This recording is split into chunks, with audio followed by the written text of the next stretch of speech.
Decía un pastor y teólogo llamado el doctor F.B. Meyer. Él dijo algo interesante con respecto a la iglesia. Yo creo que todo el que es iglesia, quiere iglesia, está buscando iglesia, es parte de una iglesia, debe de tener y considerar, tener en cuenta y considerar. Escuche lo que dijo F.B. Meyer. Dijo esto acerca de la iglesia local. Es urgentemente necesario que el pueblo cristiano, la iglesia, que está a cargo de los pastores y líderes, llegue a comprender que no son una compañía de inválidos para ser llevados en silla de rueda o alimentados a mano, mimados, amamantados, consolados, poniendo a los pastores como los médicos y los primeros de primera línea, sino más bien que todos los miembros de una iglesia son un grupo de soldados en un país enemigo, donde cada soldado debe tener un puesto y un deber en el que debe de estar dispuesto a hacer y cumplir obedientemente a pesar de cualquier sacrificio antes de renunciar. Me gusta cómo F.B. Meyer le da un giro y un entendimiento a lo que es ser miembro de una iglesia. ¿Y por qué es importante las palabras de este pastor teólogo para empezar el sermón? Es justamente porque nosotros muchas veces venimos a la iglesia y vemos la iglesia como si fuera un restaurante o un supermercado, donde yo tomo y dejo lo que me gusta. Y no lo vemos como un lugar donde Dios nos ha rodeado de otros hermanos y soldados que tenemos una misión en común y un llamado en común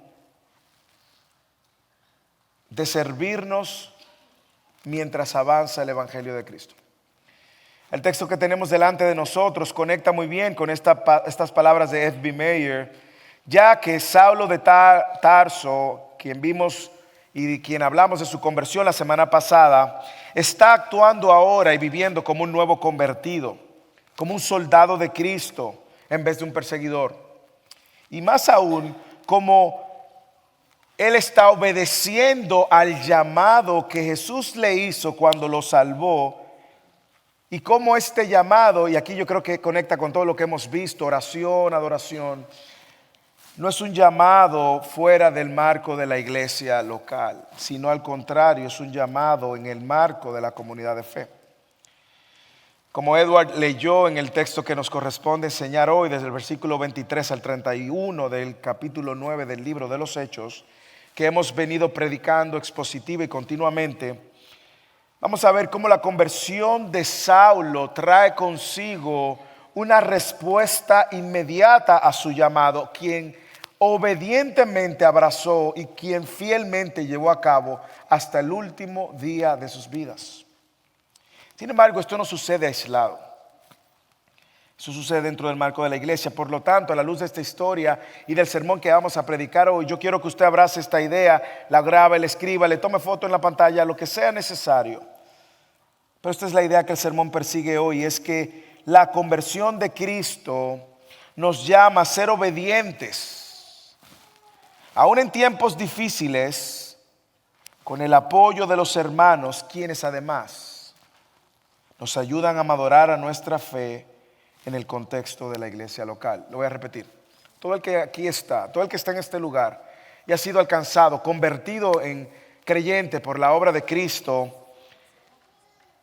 tenemos un llamado, y es que esta conversión nos llama a ser obedientes, aún en tiempos difíciles, con el apoyo de los hermanos, quienes además nos ayudarán a madurar nuestra fe en el contexto de la iglesia local. ¿Y qué vamos a ver en el texto de hoy? Bueno, vemos a Saulo, respondiendo al llamado de ser obediente, de ahí el título del sermón, obedientes a su llamado, obedientes a su llamado. Y vemos a Saulo siendo obediente, y cómo su obediencia no solamente involucró de manera activa e intencional a la iglesia y a los discípulos, sino que también esa misma obediencia nos deja a nosotros mucho que aprender. Cómo luce la obediencia de Saulo y cómo personas que han sido convertidas a Cristo también estamos llamados a obedecer. Yo quiero proponer tres maneras que Pablo nos modela en su obediencia al llamado. Primero, es que Pablo obedece a Dios aún en tiempos de hostilidad. La hostilidad nunca fue un obstáculo para Pablo. Diríamos que fue el combustible que impulsaba a Pablo hasta el último momento de su muerte. De hecho, usted observa cómo Pablo escribía cartas en la iglesia cuando era prisionero y hablaba como el que estaba más libre de todos los libres. Lo segundo que yo quiero proponer es que esa obediencia al llamado también se recibe con humildad en el apoyo de la comunidad. Usted va a ver que Pablo en ningún momento, hasta el último momento de su vida, nunca hizo nada desconectado de la comunidad de creyentes.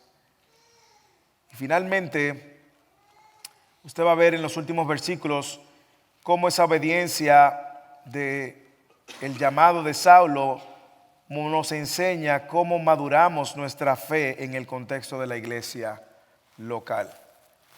Cómo nosotros maduramos esta fe. Yo veo la presencia de discípulos, hermanos, en los versículos aquí. Por eso quiero apuntar hacia donde el texto apunta. En el marco de que Pablo estaba también respondiendo al llamado que Dios le había hecho cuando Cristo se le interviene, se intercepta y le aparece.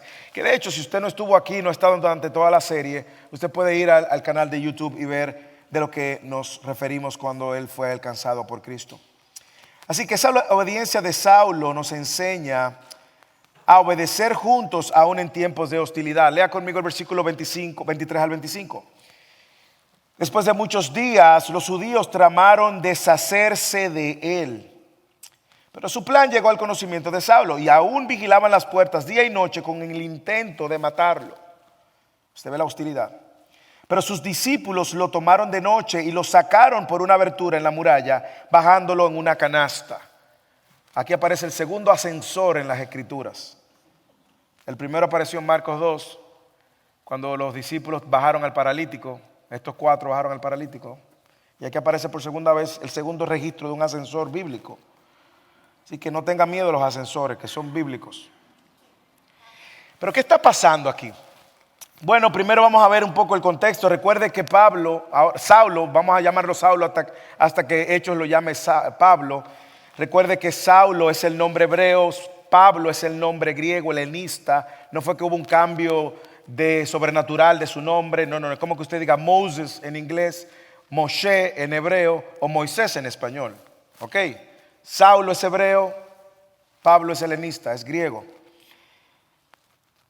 Saulo ya ha tenido este encuentro con el Señor, pasó unos días con los de Damasco y según el registro, aparentemente duró 3 años antes de él bajar donde los discípulos y los apóstoles.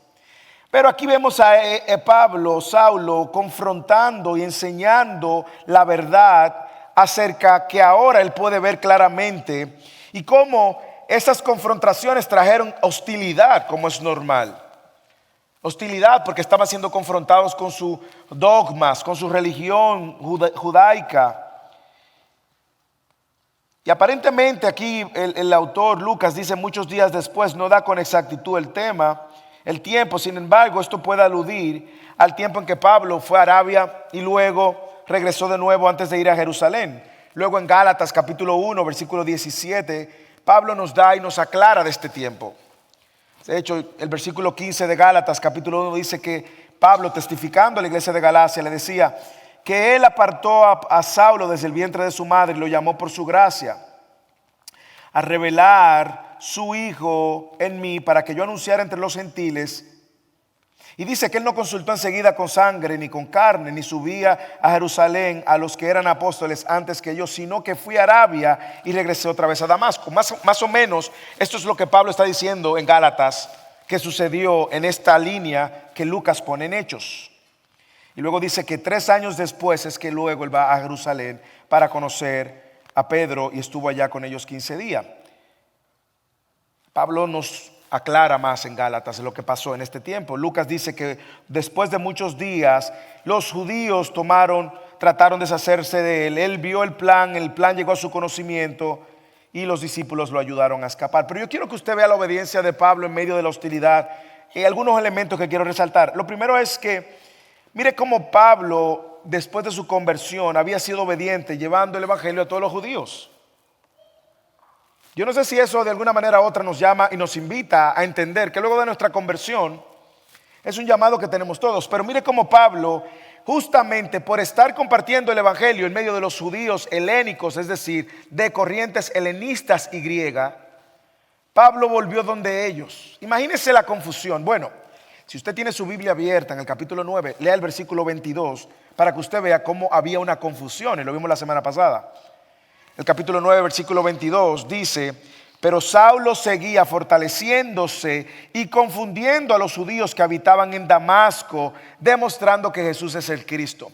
En otras palabras, Pablo estaba siendo obediente, llevando el evangelio de que Jesús era el Mesías. Recuerde, los judíos estaban esperando al Mesías. Y Saulo de Tarso, se había levantado con ira, con amenazas en contra de estos que se llamaban el camino y que eventualmente se llamarían cristianos, porque estos cristianos, los que estaban siguiendo el camino, estaban diciendo que Jesús era el Mesías. Jesús intercepta la vida de Saulo, como vimos la semana pasada, y ahora Jesús, obrando por medio de Pablo, lo envía a los gentiles, y ahora es Saulo de Tarso, Pablo, quien empieza a hablar de ese Jesús y a confirmar que Jesús era el Cristo.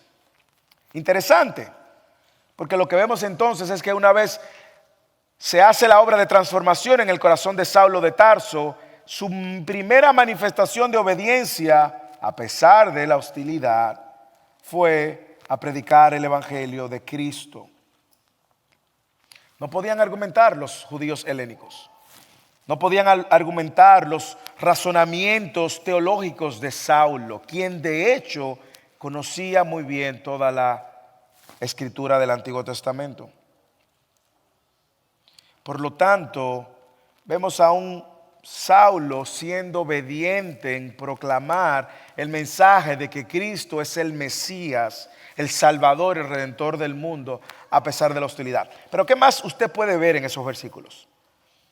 Usted puede ver cómo Saulo había sido obediente, no solamente llevando el evangelio, sino por encima de todas las amenazas. Su plan llegó al conocimiento de Saulo y aún vigilaban las puertas de día y de noche.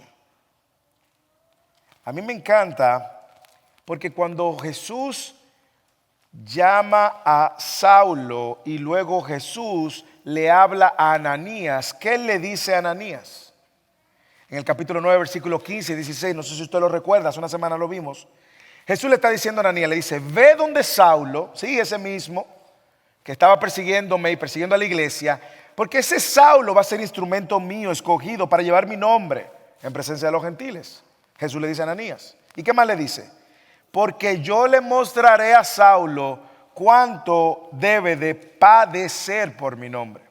Así que estas amenazas y hostilidades no eran algo nuevo para Saulo, pero tampoco él lo usa como un obstáculo para dejar de continuar proclamando el evangelio.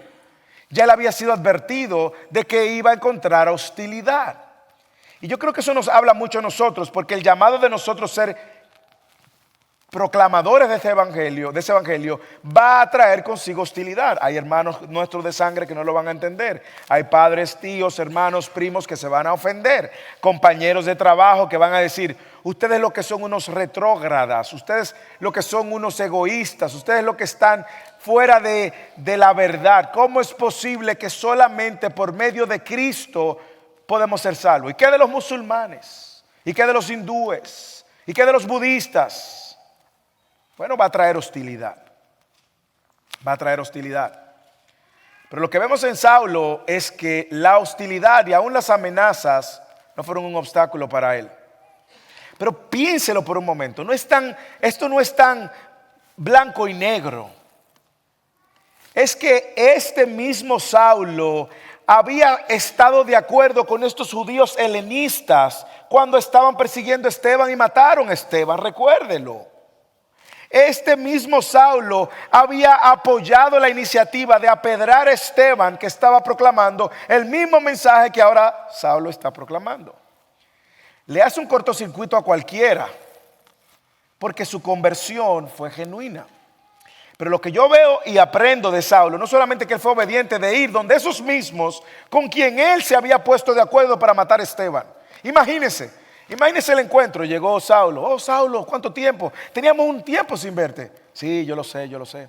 ¿Y qué ha sido de tu vida? Wow, muchas cosas han cambiado. ¿De verdad, Saulo? Lo primero que tengo que decirles, cuéntanos, que lograste alcanzar a esos que estaban proclamando que Cristo es el Mesías. Bueno, algo mejor sucedió. Sí, yo me encontré con el Mesías. ¿Qué? Y tengo que decirle que ese Mesías es el Cristo, el Salvador. Tú estás relajando, Saulo. Le estoy diciendo que Cristo es el Salvador. Ese que yo perseguía se me apareció a mí. Y a partir de ahora, ese es el mensaje que tengo que proclamarle a ustedes. Saulo, deja el relajo, deja la broma. Más aún, ustedes están perdidos y si no se arrepienten, van a perecer eternamente. Saulo, ya no nos está gustando lo que estás diciendo. Más aún, ese es el Cristo de las Escrituras. Es el profeta mejor que Moisés, que habló Moisés en Deuteronomio. Es el rey mejor que David, que hablaban. Es más aún, es el Hijo del Hombre de Daniel capítulo 7. Ya estás cayendo en la misma blasfemia que Esteban. Imagínense, es un cambio completamente, es un contraste entre ahora ellos quienes eran sus amigos y sus aliados, ahora ser sus enemigos y dicen, no podemos seguir contigo, así que prepárate. Y me imagino cómo fue la tensión, pero eso no fue un obstáculo para él seguir proclamando a Cristo. Era parte de su llamado. De hecho, Pablo luego dice en la segunda carta a Corintios, capítulo 11, versículo 32, que de hecho, un paréntesis, si usted quiere conocer más de lo que Pablo escribe en sus cartas, lea mucho de cómo él vivió en el libro de los Hechos, porque están entremezclados. En 2 Corintios 11, él dice que en Damasco el gobernador bajo el rey Aretas vigilaba la ciudad de los damascenos con el fin de prenderme, pero me bajaron en un cesto por una ventana en la muralla y así escapé de sus manos. Pablo está reconociendo que no solamente eran los judíos helenistas, sino también habían autoridades involucradas que estaban persiguiendo para matarlo. Pero no solamente él fue obediente en compartir que Cristo era el Mesías, que él fue obediente a pesar de la hostilidad de la que él se enteró, pero me llama la atención que en ese lapso de tiempo él fue obediente haciendo discípulos fieles. Usted lo nota. Léalo en el versículo 25. Pero sus discípulos lo tomaron de noche, lo sacaron por una abertura en la muralla y lo bajaron en una canasta. Sus discípulos. Yo no sé si usted puede ver. Pablo entendió el llamado de Jesús de hacer discípulos. Y son los discípulos de Pablo los que ahora le sirven a Pablo para Pablo escapar de las amenazas de muerte en la cual él se encontraba. Saulo no era cualquier persona, era una persona reconocida. Él fue obediente haciendo discípulos. Y eso es algo que a mí me sorprende. ¿Por qué me sorprende? Porque Pablo entendió claramente la misión del creyente. El creyente está llamado a ser discípulos. Usted sabe que la responsabilidad de ser discípulo no es de los pastores ni de los líderes. Usted lo sabe. Usted también está llamado a ser discípulo proclamando el evangelio, llevando a la gente el entendimiento de que Jesús es el Mesías. Y esos discípulos no sabemos de dónde vinieron, probablemente de la misma sinagoga donde él iba a predicar, que era su lugar favorito, probablemente de esa predicación fiel de las Escrituras. Así que ahora Pablo se da cuenta de que él no anda solo y la comunidad de discípulos se da cuenta que Pablo tampoco está solo. Y estos son los que lo ayudan a él escapar. Aun cuando estaban vigilando, ellos inventaron una manera de que él escapara. Yo no sé si usted puede ver que en este punto podemos aprender que la fe cristiana requiere de mi hermano y de mi hermana también. Vamos a poner el escenario de que no tuviera discípulos Pablo no tuviera discípulos Saulo. ¿Qué hubiese sido de Saulo? En ese momento particular, ¿Cómo se enteró Saulo de que lo estaban buscando para matarlo? Probablemente por sus discípulos. ¿Y cómo ellos ayudan a Saulo a escapar? Son sus discípulos. Yo creo que es un buen recordatorio de varias cosas, y es que la manera en la cual yo respondo en obediencia a mi llamado, primero es siendo obediente a pesar de la hostilidad, haciendo lo que Dios me llamó, haciendo discípulos, compartiendo el evangelio. Y dése cuenta que estos son ahora la comunidad de creyentes que le sirven a Él. Y yo lo veo con mucha centralidad en este texto, porque luego vamos a ver otra vez que son los discípulos que lo ayudan a escapar otra vez. Saulo asumió su llamado con fidelidad, proclamando el evangelio a pesar de la hostilidad, y fue obediente también haciendo discípulos. Hermano, usted sabe que si usted tiene familia, usted tiene ya candidatos a ser discípulos suyos. Si usted tiene hijos, usted tiene candidatos a ser discípulos suyos. Si su esposo es inconverso, su esposa es inconversa, usted tiene un campo misionero ahí. Su trabajo es un campo misionero. Usted sabe que usted no tiene solamente que salir a las naciones, lo cual es parte de ir a ser discípulos. Pero si somos honestos, Dios nos está trayendo a las naciones. Probablemente aquí hay 17 naciones diferentes. Y que a pesar de cualquier hostilidad, yo puedo ser fiel y obediente a mi llamado, aún en tiempo de hostilidad. Nosotros no estamos viviendo en tiempo de hostilidad todavía, pero vemos lo que está sucediendo en otras naciones y vemos que es como el mundo está orbitando y hacia donde el mundo se está moviendo. Y no nos sorprendería que llegara el momento donde, en medio de la hostilidad, vamos a tener que salir adelante. Pero quiero animarte, iglesia. Quiero animarte a ser obediente antes de la hostilidad. Quiero animarte a comprometerte a ser un evangelista a tiempo completo, a pesar de la hostilidad, a pesar del rechazo. Yo sé, al igual que tú, uno tiene temores a que nos rechacen, temores a que me juzguen de religioso, temores a que me... Hermanos, todas esas son excusas. Si usted conoce a alguien que no es creyente, usted ya tiene ahí una misión delante de usted. Ore, sea obediente compartiendo el evangelio. Si Dios hoy respondiera a la oración, escuche bien. Si hoy Dios respondiera a la oración de todo el que usted hoy, ayer o esta semana ha orado para que fuese salvo, ¿cuántos fueran salvos? Si hoy dijera, ok, todo el que oró en First Irving en español, hoy va a encontrar respuesta a su oración por aquellos que estaban perdidos, que ellos oraron, que amaron tanto, oraron y le compartieron el evangelio. ¿Cuántos hoy Dios respondiera? ¿Cuántos? Yo creo que hay mucha manera en la cual podemos ser obedientes a esta gran responsabilidad de compartir el evangelio de Cristo. Lo segundo es, somos obedientes a su llamado, no solamente cuando obedecemos en tiempo de hostilidad, y yo diría también en tiempo de no hostilidad, sino también cuando recibimos con humildad el apoyo de la comunidad. Mire la comunidad otra vez aquí en el texto. Versículos 26 y 27. Cuando Saulo llegó a Jerusalén, Saulo trataba de juntarse con los discípulos. Aquí son discípulos de Cristo, ya no son discípulos, no son los apóstoles a los que se está refiriendo. Pero todos le temían, no creyendo que era discípulo. Señores, no juzguemos a estos hombres y mujeres, porque la última vez que Saulo estuvo en Jerusalén estaba arrastrando a la gente de las casas. Y ahora de repente están diciendo que Saulo anda en el camino también. Ahí creo que todos nos volvemos como Tomás. Yo tengo que ver para creer.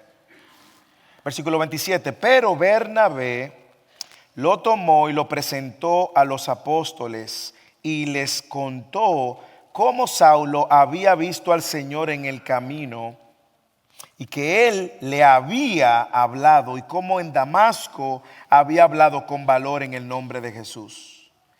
Mire cómo Dios transforma el corazón de orgullosos, altivos e independientes que todos nosotros somos o éramos a personas humildes, piadosas y dependientes los unos a los otros. Señores, antes del camino a Damasco y el viaje de Saulo al camino de Damasco, Saulo era orgulloso, altivo, independiente, proactivo. Él fue donde el sumo sacerdote pidiendo una carta. Me dice, si tú me consigues una carta que yo puedo arrancar a estos del camino, así se llamaba a los cristianos, de sus casas, así como en Jerusalén, mira, yo voy allá donde ellos se encuentren y los saco debajo de las piedras. Consigue su carta.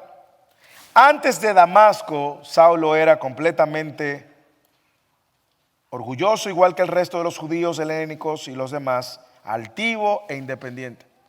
Y lo que vemos aquí es un cambio en su corazón, indiscutiblemente, en un hombre humilde, piadoso y dependiente.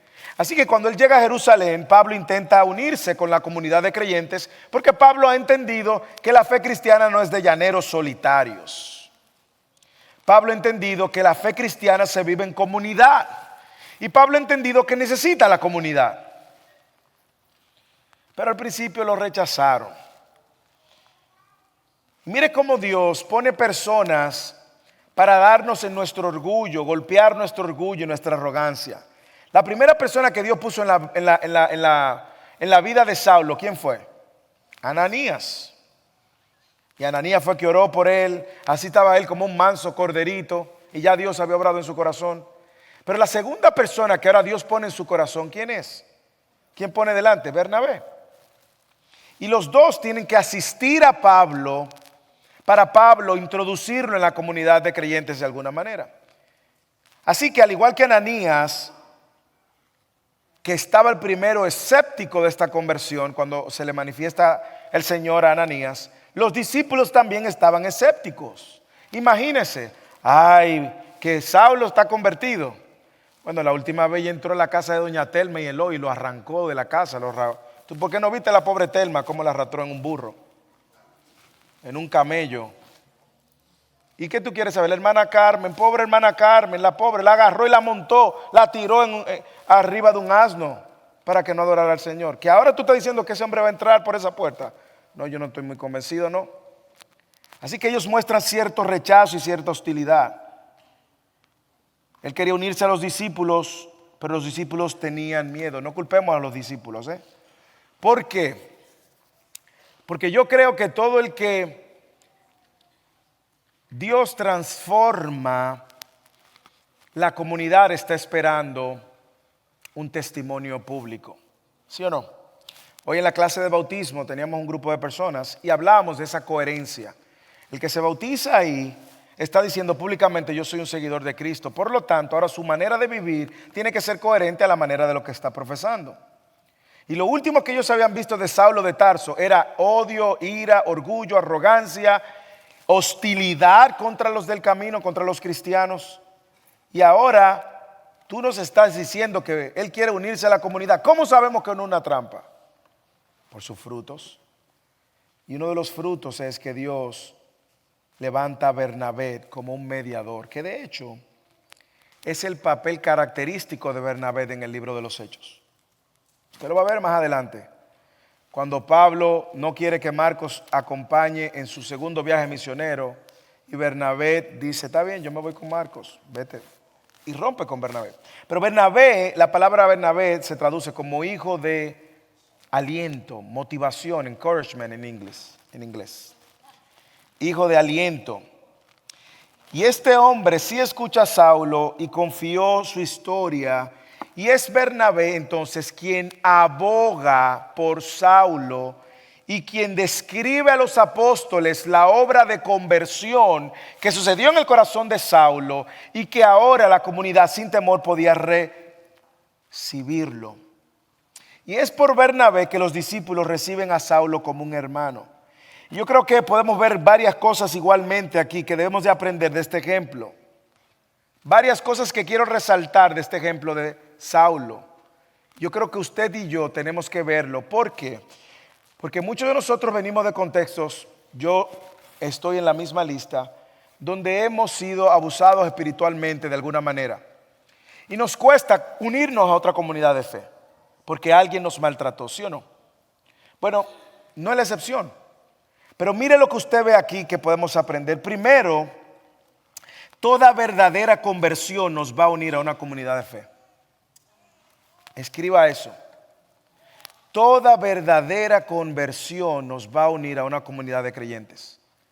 Versículo 26. Cuando Saulo llegó a Jerusalén, trataba de juntarse con los discípulos. Toda verdadera conversión nos va a unir a una comunidad de fe. Saulo sabía que era el tiempo de seguir creciendo con otros cristianos. Una verdadera conversión siempre va a valorar la membresía de la iglesia. No se trata solo de que los conversos se unan a la comunidad cristiana, sino que la comunidad cristiana también, y otra cosa que veo aquí, recibe a los convertidos. Así que toda verdadera conversión nos va a unir a una comunidad de fe. Que también yo observo aquí, que en la comunidad de fe, cuando yo vengo con mis pasados y mis errores, yo debo de tener la humildad para ser guiados e instruidos por otros. Mire, Bernabé toma y lo presenta a los apóstoles, versículo 27, y contó lo que Saulo había visto, cómo Saulo había visto al Señor. Mire cómo Dios levanta a otros que interceden y le sirven. Y yo creo que eso se requiere humildad cuando usted se va a unir a una comunidad de fe. Hermano, mire, yo no sé cuántas veces le doy gracias al Señor, porque la comunidad que Dios nos ha dado en First Living tiene un corazón enseñable. Está dispuesto a aprender de otros. El pastor aprende de ustedes aprenden de los pastores. Pero es esa dinámica. Pero yo requiero humildad. Yo no puedo entrar a la comunidad de fe. Señores, espérense, a mí se me apareció Cristo. Y ahora ustedes tienen que escucharme a mí. No. Hermanos, humildad a la hora de unirnos a la comunidad de fe. De hecho, no sé si ustedes, los que son miembros que fueron por el proceso de membresía, nosotros en el pacto que tenemos de membresía, este pacto simbólico, una de las cosas que decimos es estamos sometidos a la autoridad de la Escritura y también estamos aceptando el sometimiento del liderazgo que Dios ha puesto en esta congregación, humildad. Porque también el liderazgo está sometido a la Escritura y el liderazgo también está sometido a la comunidad. Yo requiero humildad. A mí me encanta que Pablo no habló por sí mismo, Saulo. Él dejó que otros hablaran. ¿Por qué digo esto? Porque si usted y yo sacáramos tiempo para escucharnos, usted va a notar cuán rápidos somos para hablar de nosotros mismos. De lo bueno solamente. ¿Sí o no? Somos buenos. No, lo que pasa es que tú no sabes que yo anteriormente en la otra iglesia, y hablamos de nosotros mismos, pero no hablamos de las cosas malas de nosotros mismos. Solamente hablamos de las cosas que somos capaces. No, porque tú sabes. Y somos promotores de nosotros mismos. A mí me encanta cómo también esta historia nos recuerda que debemos en humildad dejar que otros hablen de esa obra que están viendo en nosotros. ¿Cómo Bernabé venció el temor? No lo sabemos. No lo sabemos. No lo sabemos. Quizás Bernabé habló con Ananías. Quizás Bernabé habló con algunos que dieron testimonio de él. No lo sabemos. Pero Bernabé se convierte en el abogado en algo tan importante. Él estaba introduciendo a Saulo en el epicentro de la fe o de la comunidad de creyentes en Jerusalén. Y ahora Bernabé está diciendo, Señor, este no es el verdugo, Saulo. Este es nuestro hermano en Cristo. ¿Quién fue el último que llamó a Pablo, Saulo, hermano? Ananías. Cuando lo encontró le dijo, hermano. En ocasiones tenemos que ser pacientes también, escuche, a que la comunidad de fe valide la obra de Cristo. No juzgue a los hermanos. En ocasiones nosotros hacemos daño a alguien, a nuestro padre, a nuestros hijos, a nuestros hermanos, a nuestro cónyuge, y queremos que inmediatamente ellos acepten y crean nuestra... No. Tenemos que tener la humildad también para que la comunidad reciba ese testimonio por medio de la manera en que usted está viviendo. Y eso no es malo del todo, eso es sano, porque va a hablar de cuán paciente y humilde usted es mientras está mostrando que Cristo está obrando en usted.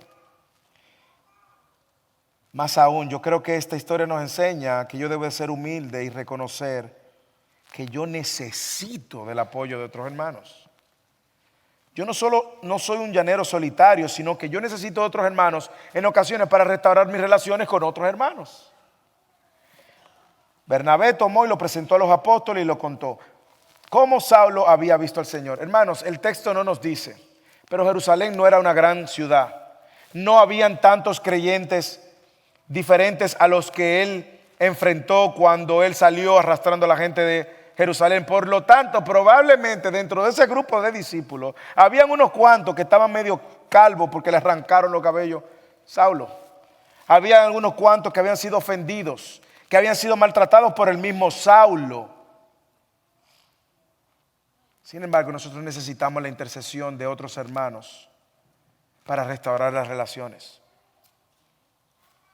Si en algún momento usted ha tenido una diferencia con alguien dentro de la iglesia y usted quiere genuinamente, porque bíblicamente lo manda a restaurar, sea humilde y reciba la intercesión de otros. Invite a otros a la conversación.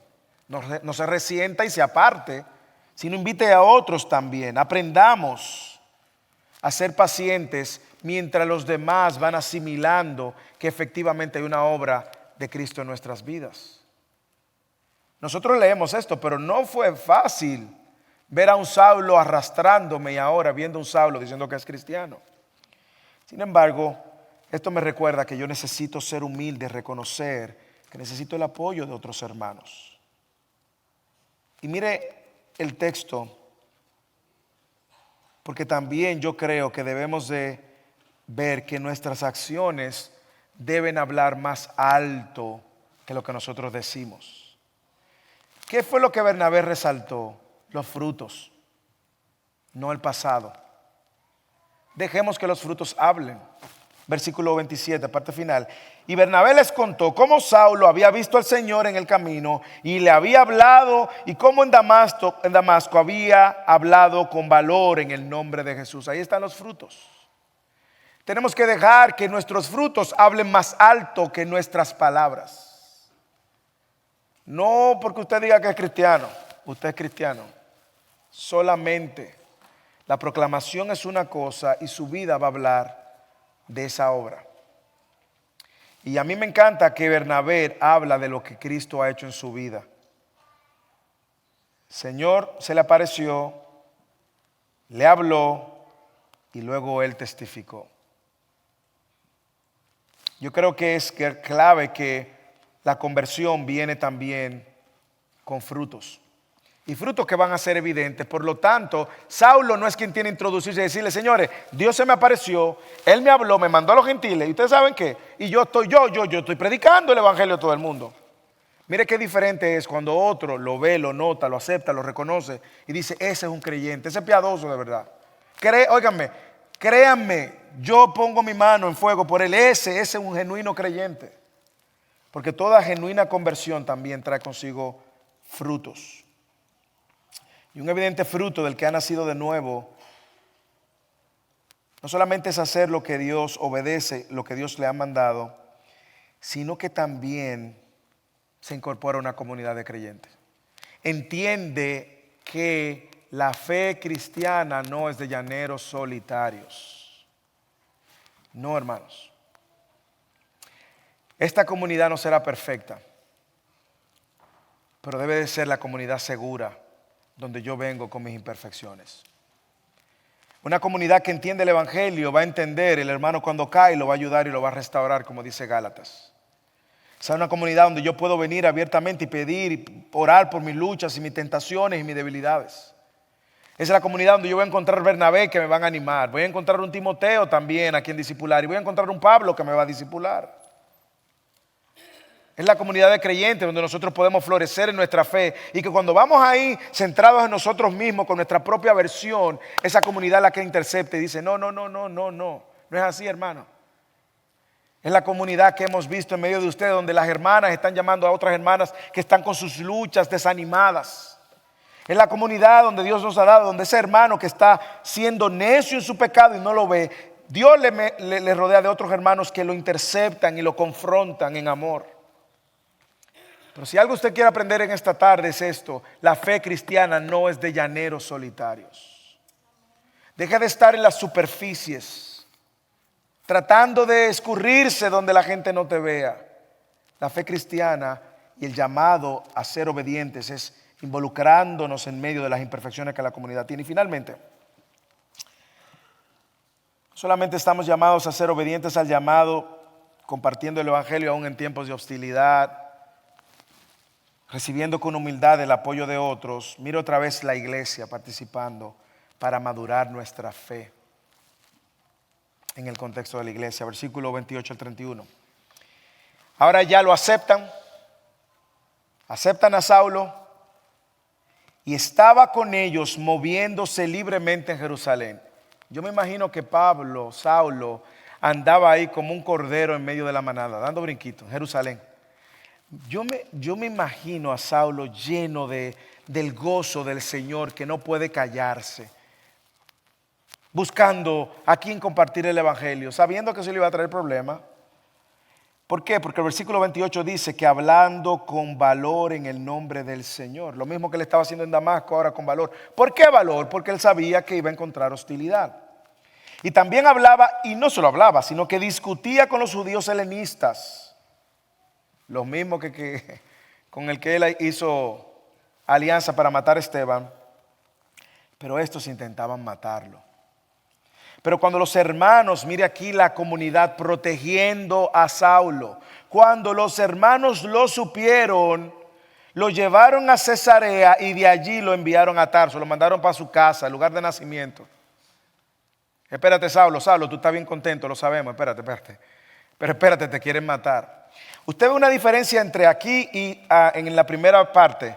En la primera parte, él se enteró de que lo estaban matando, lo querían matar. Aquí, sus hermanos, mire cómo dice, pero cuando los hermanos, ya él no estaba solo en esta batalla, en esta carrera de la fe. Ahora tenía hermanos que velaban por él y hermanos por el quien él velaba. Lo llevaron a Cesarea y de allí lo enviaron a Tarso, y la iglesia se gozaba de la paz por toda Judea, Galilea y Samaria. Claro, porque el verdugo Dios lo sacó de en medio de ellos.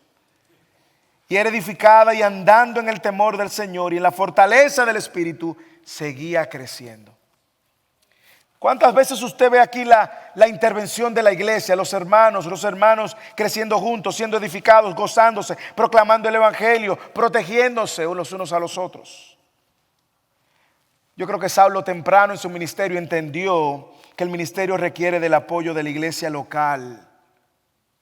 Aquí no hay llanero solitario, aquí no hay ministerios que andan aislados, aquí todos empujamos a una misma dirección, la gloria de Cristo y la edificación de la iglesia. Y mire cómo Lucas dice en el versículo 28, ellos, el texto en el griego literalmente está refiriéndose a que estaban entrando y saliendo entre ellos en Jerusalén. Había unas libertades que antes no existían. Y es probable que aquí Lucas pretenda dar el sentido de que Saulo fue plenamente aceptado en el círculo de apóstoles, porque él también fue un testigo de Cristo. Hermanos, nosotros no podemos ya pensar que vamos a ser obedientes a nuestro llamado como cristianos fuera del contexto de la iglesia local.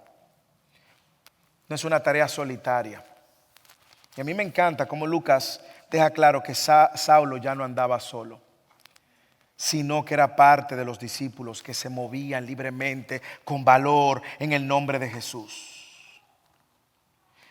Mire cómo la iglesia nos ayuda a madurar. Por si usted en alguna de estas áreas está algo inmaduro, al igual que yo. La iglesia nos ayuda a madurar nuestra fe cuando salimos juntos a esparcir el evangelio. Y estaban ellos moviéndose libremente en Jerusalén y hablando con valor en el nombre de Jesús. A nosotros podemos evangelizar solo. Probablemente usted no tenga mucha destreza. Invite a otro. Vamos a suponer que usted tiene a alguien que usted quiere compartir el evangelio. Que usted dice, mire, este está frustrado, es un ateo, agnóstico, este no cree en nada. Y usted no sabe cómo entrarle. Bueno, arme una cena en su casa. Invite al pastor, arme una cena en su casa, invite a otros hermanos y empiecen en medio de la cena a tocar los temas de la fe.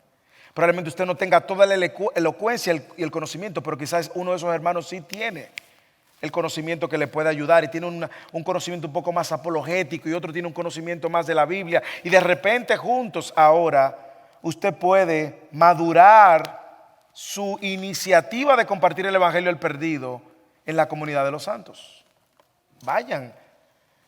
Mi esposo y yo tenemos como testimonio, y muchos de ustedes lo conocen, otros de ustedes lo han leído, cuando estábamos del otro lado de la fuerza, que el Señor nos llama a considerar la Escritura, una cena transformó o encendió el deseo de continuar escudriñando la Escritura. Los que nos conocen saben que nosotros venimos de un contexto donde la experiencia era la autoridad. Y esa cena encendió nuestro interior y nos sentimos acorralados, en un sentido humillados, pero ahí entendimos que no sabíamos de la Biblia, aunque estábamos enseñando la Biblia. Así que la iglesia nos ayuda a madurar nuestra fe, de salir y compartir el evangelio juntos. Usted quiere ver a través de toda la escritura que esto no fue la excepción.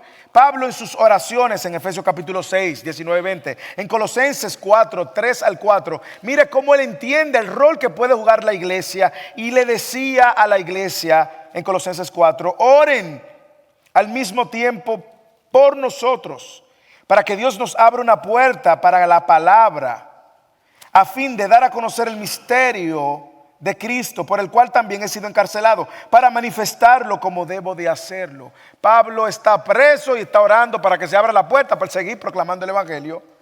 ¿Y dónde busca el apoyo? En los hermanos. Cuando un hermano se le acerque y le diga cómo puedo orar, hermano, aproveche la oportunidad y dígale ore. Y más aún, ore ahí mismo. No se la trague el motivo de oración. No sea tan orgulloso que usted no quiere. Ay, ¿cómo se va a enterar de que tengo tal necesidad? Hermanos, eso es puro orgullo. Aquí están los hermanos que Dios nos ha rodeado, desde el pastor hasta el más reciente de los miembros, donde nosotros podemos ser transparentes. Oren por mí, oren por mí. Yo le comentaba a los hombres y alguien una vez me dijo, ay pastor, yo nunca había escuchado a alguien a un pastor diciendo que oren por eso. Y digo, hermano, pero es que el pastor es una oveja.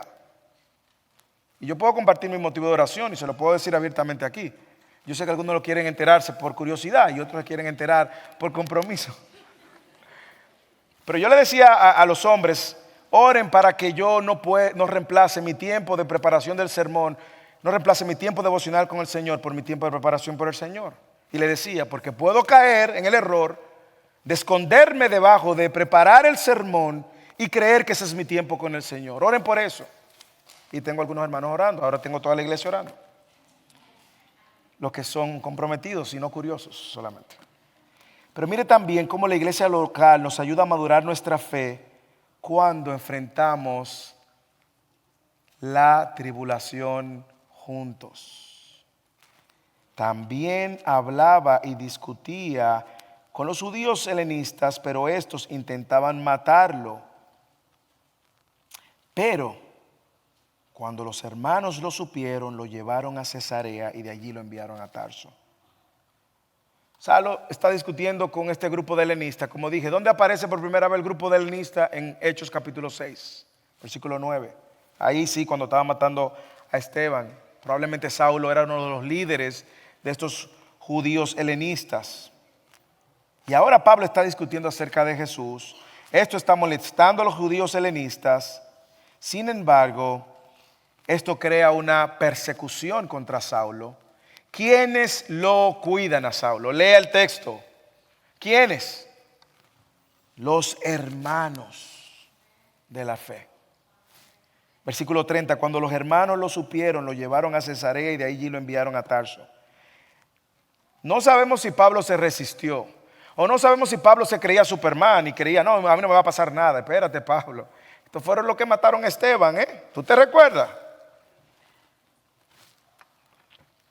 Pero yo estoy viendo aquí el valor de la iglesia local para ayudarnos a madurar, cuidándonos los unos a los otros. Y yo lo he dicho en varias ocasiones y quiero repetirlo. Ese cuidado de los unos a los otros va en dos direcciones. Escúcheme bien, dos direcciones. Uno, usted intencionalmente dando a conocer su necesidad. Y por otro lado, usted intencionalmente buscando conocer la necesidad del otro. ¿A qué me refiero? Si usted está en la comunidad de fe y usted está en medio de necesidad y usted no abre su boca, aquí no hay espíritu de adivinación, lo echamos fuera en el nombre de Jesús. ¿Ok? Usted tiene que abrir su corazón, acercarse a alguien. Orar, hermano, ore porque mi matrimonio va en declive. ¿Cómo podemos servirte? Mire, si puede venir alguien y ir a mi casa y orar con mi esposo. Pero si usted se guarda todo eso y se lo traga todo eso, no nos enteraremos de su necesidad. Pero también los hermanos de First Seven tienen que estar intencionalmente yendo más allá, como hemos dicho, del servicio dominical y preguntándole, hermano, ¿cómo puedo orar por ti? Hermano, déjeme decirle cuál es la respuesta que no es bíblica. Hermano, ¿cómo puedo orar por ti? No, todo está bien. Eso no es bíblico, hermano. Porque si usted dice que todo está bien, usted está en el cielo, hermano. Abra los ojos porque usted está en el cielo. No hay tal cosa como que todo está bien. Porque vivimos en un mundo caído primero y porque usted es un pecador, yo soy un pecador y el otro pecador, vosotros pecáis, ellos pecan. Si alguien se le acerca intencionalmente preguntándole cómo puedo orar por ti, mire, si usted no tiene una razón en ese momento, busque, mire hacia arriba, hacia abajo, pero busque primero hacia adentro. No le diga, mire, ora por los niños de Somalia que están muriendo de cáncer o están muriendo de hambre. Recientemente leí las estadísticas y cada 30 segundos están muriendo tantos niños. No, parece. Ore por usted. En el retiro de hombres, en un momento, los hombres abríamos nuestros corazones y algunos decían cosas muy específicas. En una reunión de hombres también otros abrían su corazón y decían cosas muy específicas. Pastor, ore porque yo reconozco que la primera vez que leo un capítulo completo de la Biblia. Hermano, eso me está diciendo, yo tengo que llevar a ese hermano en oración. Yo creo que nosotros vamos a madurar en ese cuidado los unos a los otros cuando somos intencionales. Pero también, hermanos, y Pablo nos lo enseña a Saulo, es que seamos capaces de recibir la ayuda del otro. Pablo pudo haberle dicho a Saulo, señores, tranquilo, yo tengo esto bajo control. Aquí no dice que Saulo dijo nada, los hermanos lo supieron, lo llevaron a Cesarea, lo montaron en un barco y lo mandaron para Tarso. Lo cual nos hace ver que también tenemos que tener el corazón para recibir la ayuda del otro. Señores, sobre todo los hombres, nosotros somos orgullosos, usted lo sabe. Usted sabe que es orgulloso, diga amén. Amén. Aquí hay un solo hermano orgulloso, los demás tienen otro pecado. Pero somos orgullosos porque, sobre todo los hombres, quiero hablar de los hombres, porque en medio de la necesidad, nosotros nos revestimos del espíritu de Superman y creemos que no necesitamos ayuda de nadie. Nos han maleducado en creernos que somos los machos y se nos olvida que Dios es un experto destruyendo el supermachismo. Hermano de First Seven, si usted está en alguna necesidad espiritual, financiera, de salud, no solamente déla a conocer, abre un corazón para recibirlo. Igual a las mujeres, pero las mujeres son más dadas a eso. Usted llama a una hermana o se reúne con una hermana y usted tiene que prepararse porque la hermana le va a hablar. Y gloria a Dios por las hermanas. Usted sabe que yo le doy gloria a Dios todos los días de la vida donde veo a las hermanas ministrándose los unos a los otros. Hermanas que están abrumadas, cargadas, preocupadas por sus matrimonios, que tienen todo el peso de la casa encima, hombres, esposos completamente desconectados de la realidad emocional de su esposa. Y estas hermanas vienen a una comunidad segura donde sus hermanas a orar, a buscar ánimo, aliento. De eso se trata el cuidado los unos a los otros. De eso es que se trata, hermanos.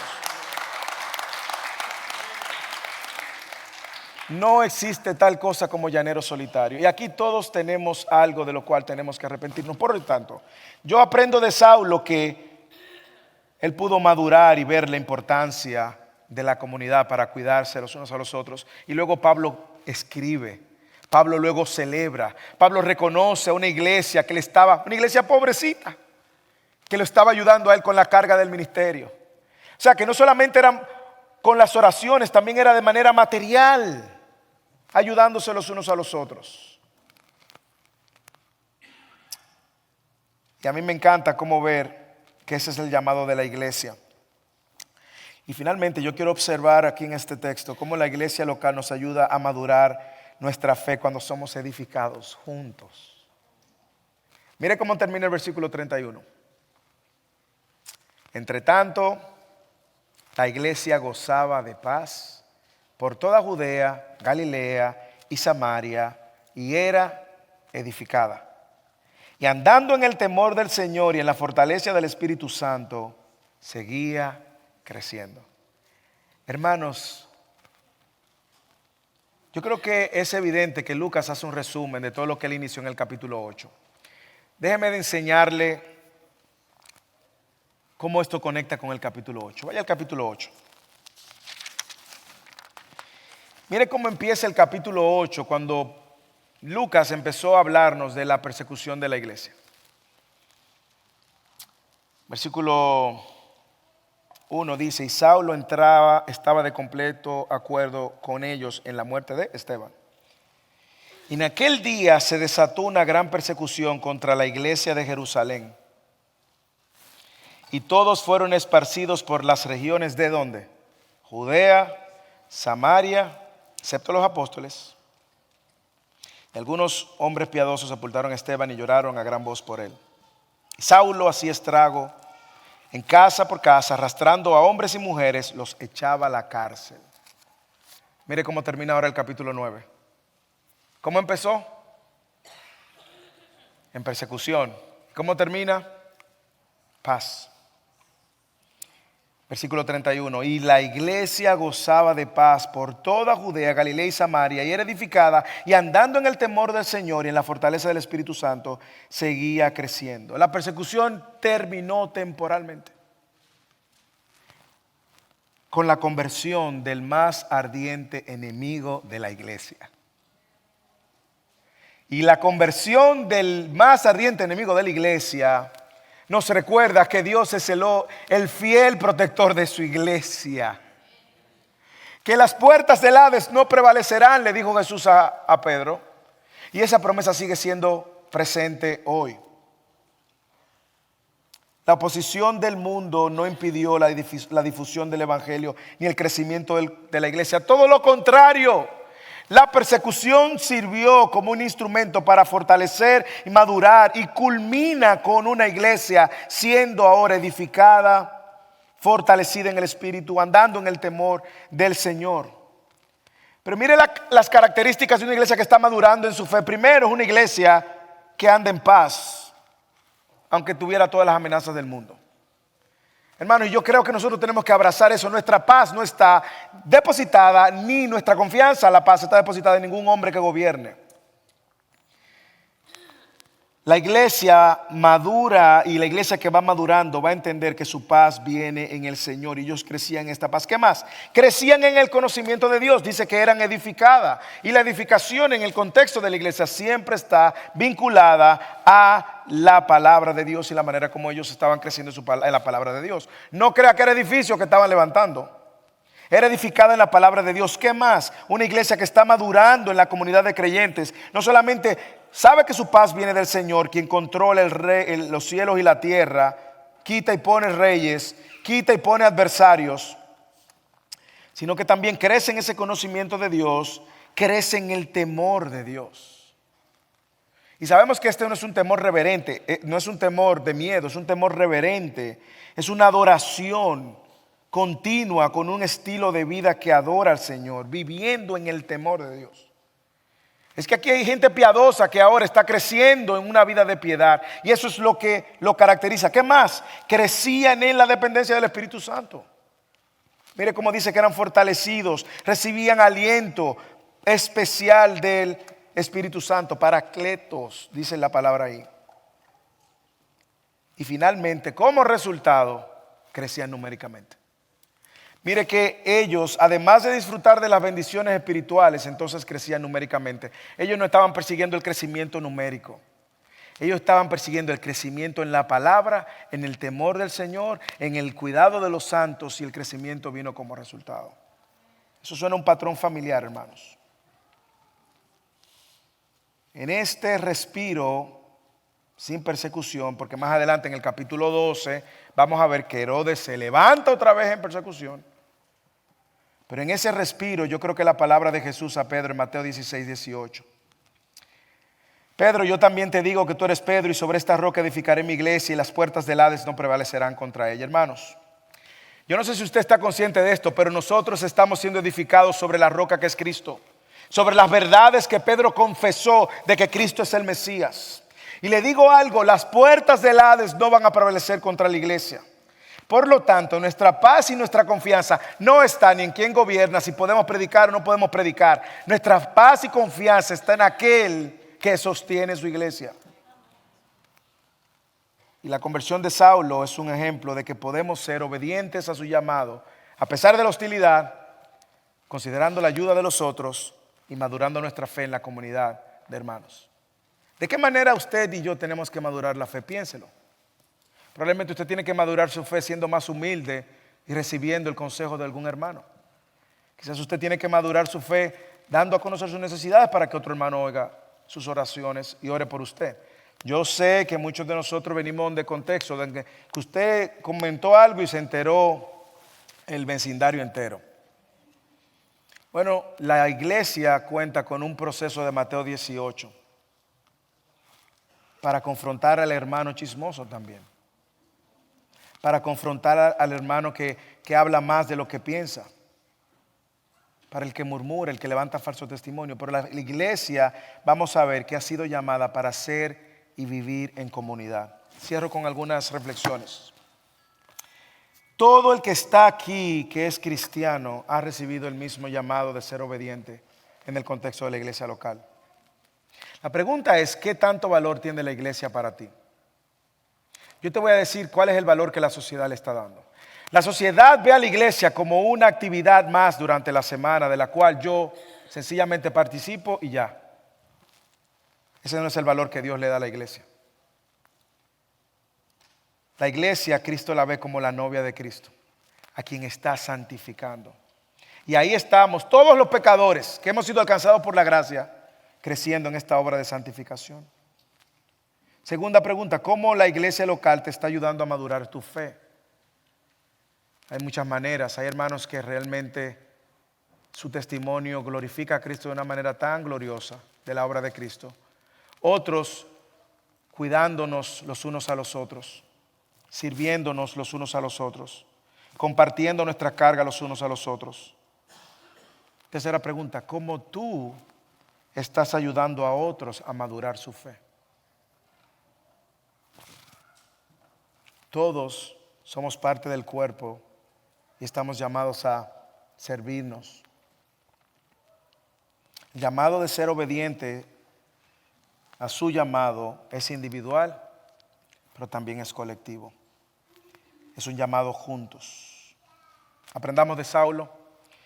La próxima semana vamos a ver cómo ahora Pedro entra en acción otra vez y cómo Dios lo va a mandar hacer algunas obras fuera del contexto de Jerusalén y luego en capítulo 10 él va y visita a Cornelio.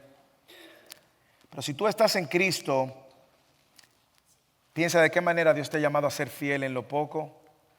Considera la iglesia, hazlo para la gloria de Dios. Y si tú nos visitas hoy, no tienes a Cristo y nos visita hoy, escucha, la única manera como tú puedes ser obediente si tú no tienes a Cristo es respondiendo al llamado de arrepentirte de tus pecados. No hay otra manera, escucha, no hay otra manera. No son tus obras las que te van a hacer obediente delante de Dios. Si tú no estás en Cristo, lo primero que Dios te llama a obedecer es el llamado de arrepentirte de tus pecados y seguirlo a Él como el único y suficiente Señor y Salvador de tu vida. Por lo cual te invitamos a que respondas a ese llamado, no endurezcas tu corazón y puedas creer por la fe que Cristo salva y perdona. Hermanos, que Dios nos ayude a seguir creciendo y madurando mientras seguimos viendo esta serie del libro de los Hechos y abrazar la comunidad, valorar la comunidad de creyentes, los hermanos pecadores imperfectos que Dios ha puesto a nuestro alrededor, sabiendo que yo soy uno de esos también.